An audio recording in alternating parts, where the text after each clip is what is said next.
It was cold. Very cold. The whole year, just cold. My family and I had moved into a brand new town. It was small, but not poor. Just small. Almost everyone knew each other. Every student, every parent and teacher. However, not everyone was friends with one another. There was so much about this town that was hidden. So much to learn. So much more than meets the eye.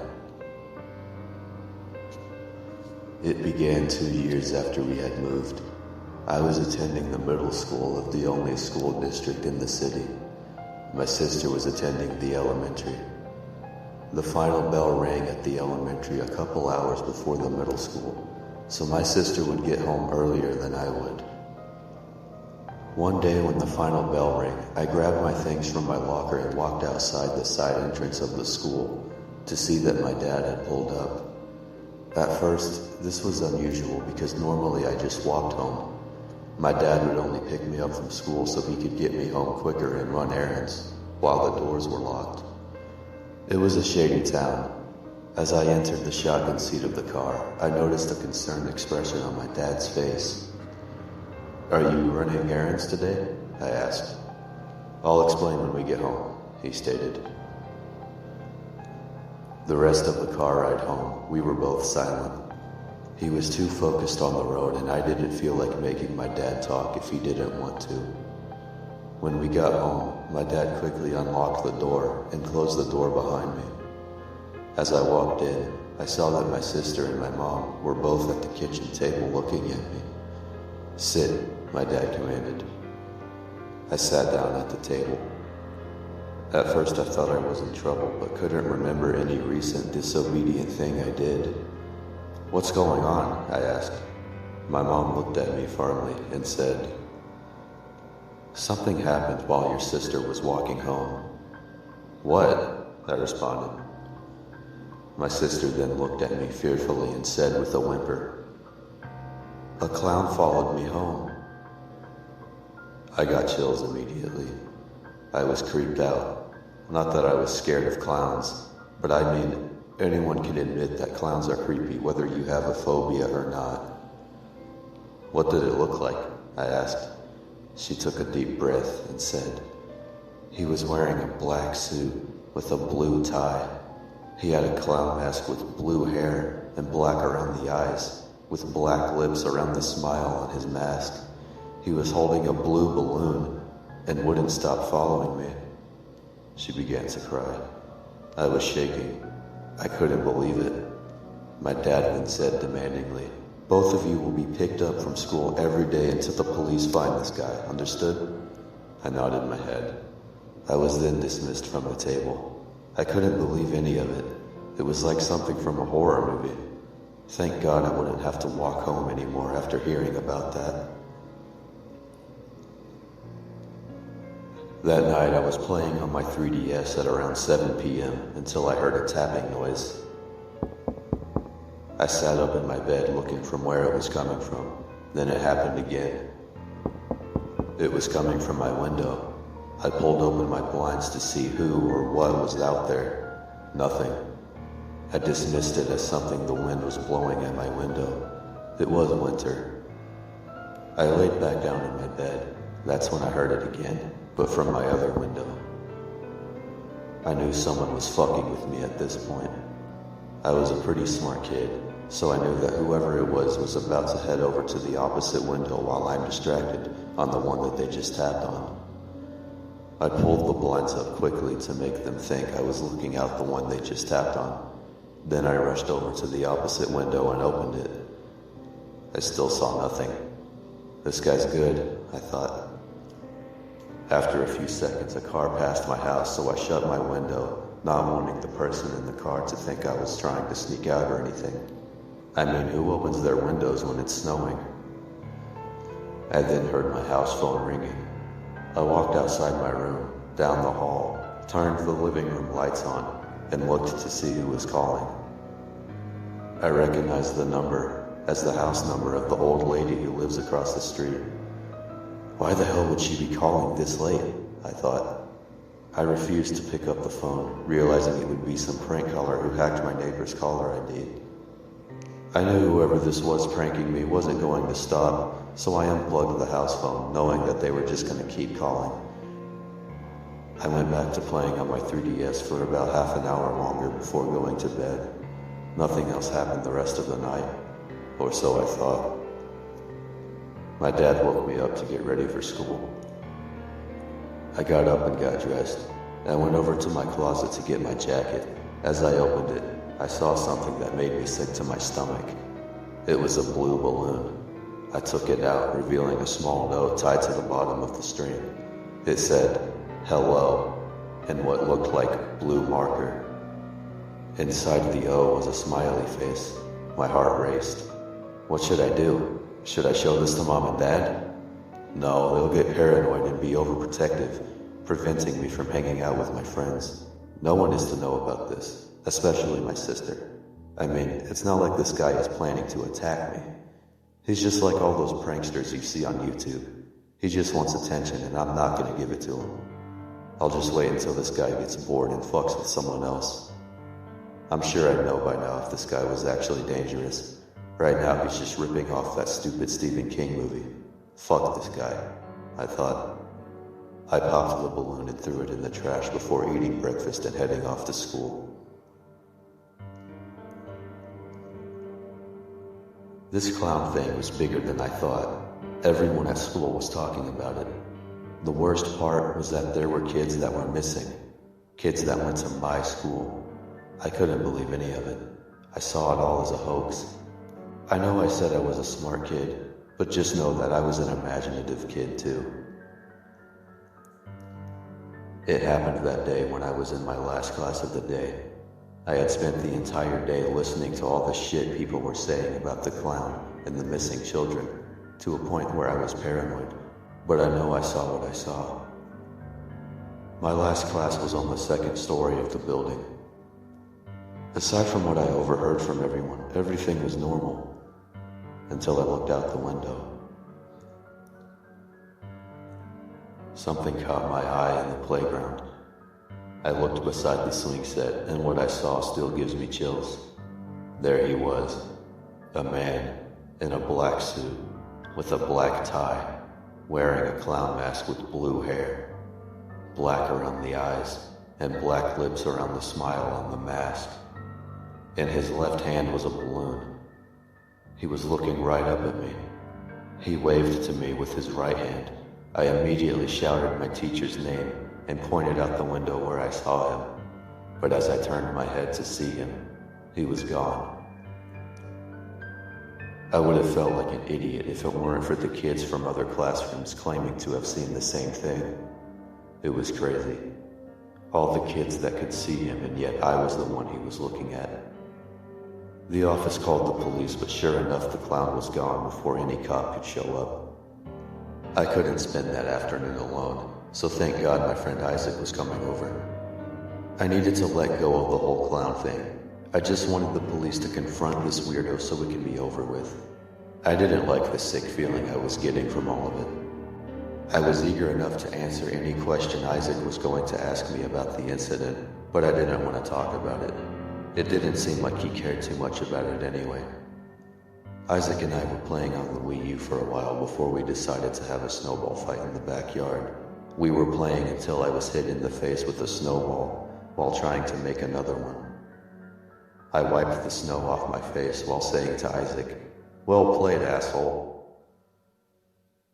When I opened my eyes, I saw a fearful expression on Isaac's face. "What?" I asked him. He took a deep breath and said, "I didn't throw that one." I felt sick again. I looked beyond him to see nothing but the yard and the fence. I slowly approached the fence as I called out, "Who's there?" As I got closer, I heard another one land behind me. I turned around to see that Isaac had gotten hit in the back of the head with a snowball. "It's probably someone pranking us," I said to him. "Okay, I'm gonna boost you over the fence, then you pull me up." We did that. "Okay," now we're gonna trap them. I'm gonna run this way around the house. You go the other way until we meet up. Now!" We both then immediately bolted, running opposite directions around the house. I didn't see anything. I made it halfway but couldn't see Isaac. I ran forward until I could see that Isaac's footprints in the snow had gone another direction. Maybe he saw something and chased it down, I thought. I followed them until they reached an alley of my neighbor's fences. What I saw at the end of the alley I could not believe. It was the clown that I saw from school. I was sick, and I mean sick. I felt my legs move on their own as I turned and ran back to the house. As I looked back, the clown was gone. I made it to my house. I banged on the front door until my dad opened up and pulled me in, confronting me about going outside the backyard. I explained everything and he called the police. All they could find were snow prints that led to a road indicating that Isaac had been abducted and placed in the back of a car, supposedly. At that point, I had never been as nervous as I was then. I thought this clown was just another dumbass YouTube prankster. How could I know he was dangerous? All I have to say is better safe than sorry. That night, I stayed up very late scratching my head, worrying about Isaac. What could that clown be doing to him? Who is he? What does he want from me? Then it hit me. The note he left me. I dug into my trash can until I found it. I examined the note. The note saying hello with a smiley face in the O was not all of it. On the back of it, it read, "I'm Cal the Clown. Wanna play?" Yet again, I was sick. What do I do? What do I do? I thought. Then I realized that I knew his name now, or what he called himself at least. I flipped open my laptop and typed Cal the Clown in the search bar. What came up almost made me want to throw up.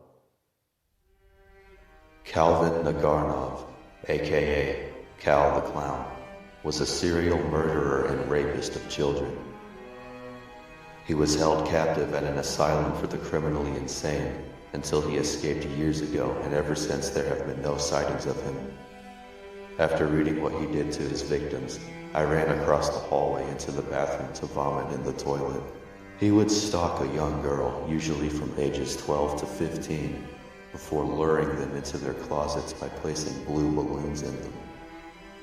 He then would knock the girl unconscious before raping her and strangling her to death. He would keep the underwear she had on before he attacked her.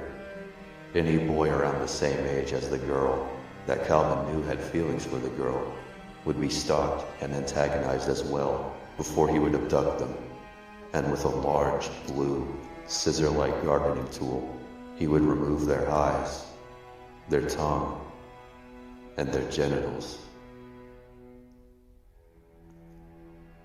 I closed the laptop and ran over to vomit as I explained. "I'm dreaming. I'm just dreaming. I need to wake up. This isn't real. This isn't real." I jumped into bed and covered my face with my pillow, repetitively whispering, "This isn't real. This isn't real. This isn't real," until I dozed off into sleep.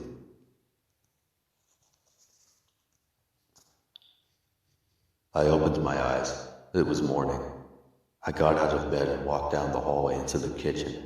I grabbed a glass from a cabinet and then used the machine in the freezer door to fill it with ice and water. I walked back to my bedroom and closed the door. I didn't feel like turning on my Wii U or my 3DS, or even looking at my phone.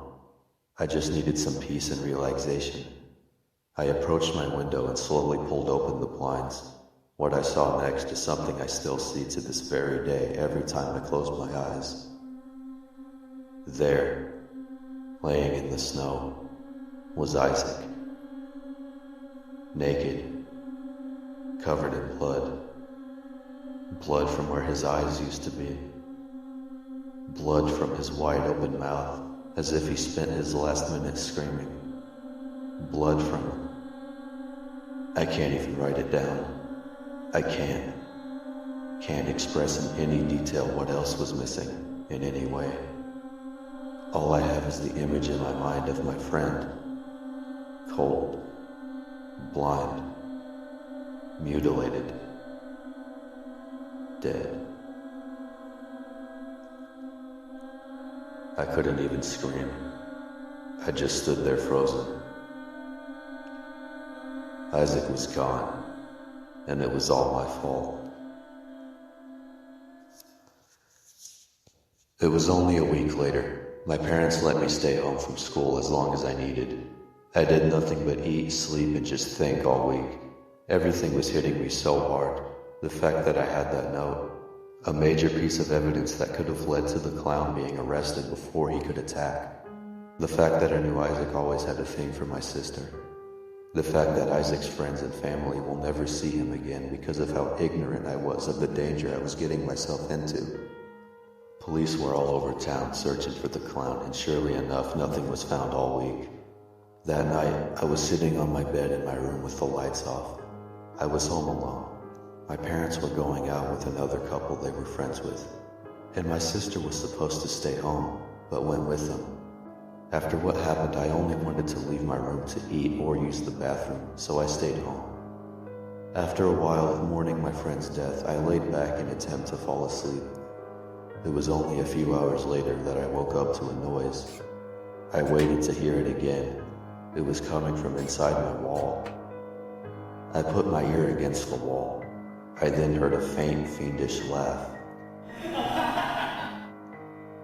I then realized that it wasn't coming from the inside of the wall, but right outside.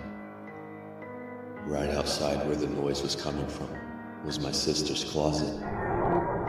I ran down the hall into the kitchen to grab the biggest knife I could find.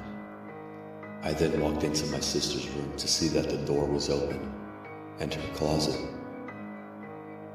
had a blue balloon in it. I raised my knife in the air and took a few steps toward the closet.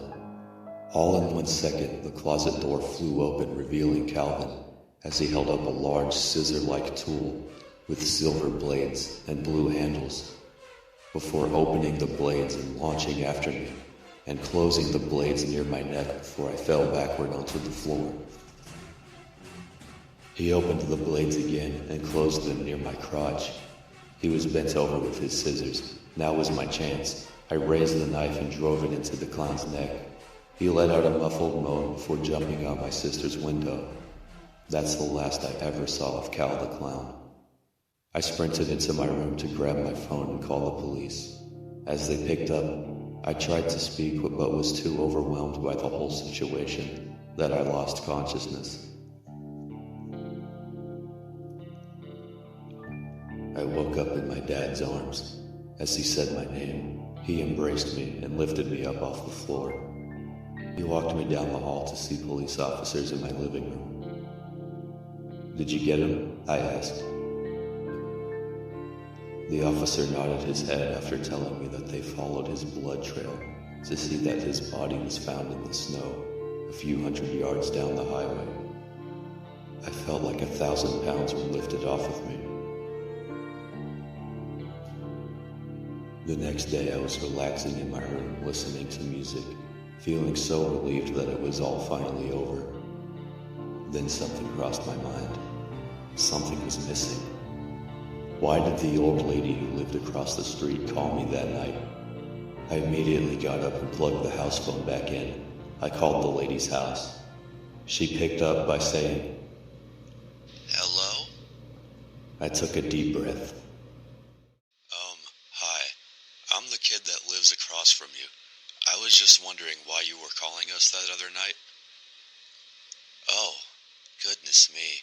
I was watching my late-night cartoons and looked out the window to see if the mail came in, and I had to give you folks a call because I saw someone dressed as a clown running outside your house, tapping on your windows. He stopped running when you opened the window up. He was getting closer to you, but then a car pulled up and he ran off. Oh, thank you. That's all I needed to know. I hung up. Whoever was in that car saved my life. If the car didn't pull up, the clown would have gotten me. I looked at the recent calls on the phone. There were multiple missed calls from the police station. I called them back immediately. Someone picked up and greeted me with their business before I asked them why they were calling us so many times.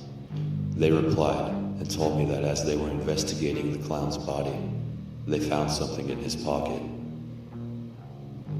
It was a pair of my sister's underwear.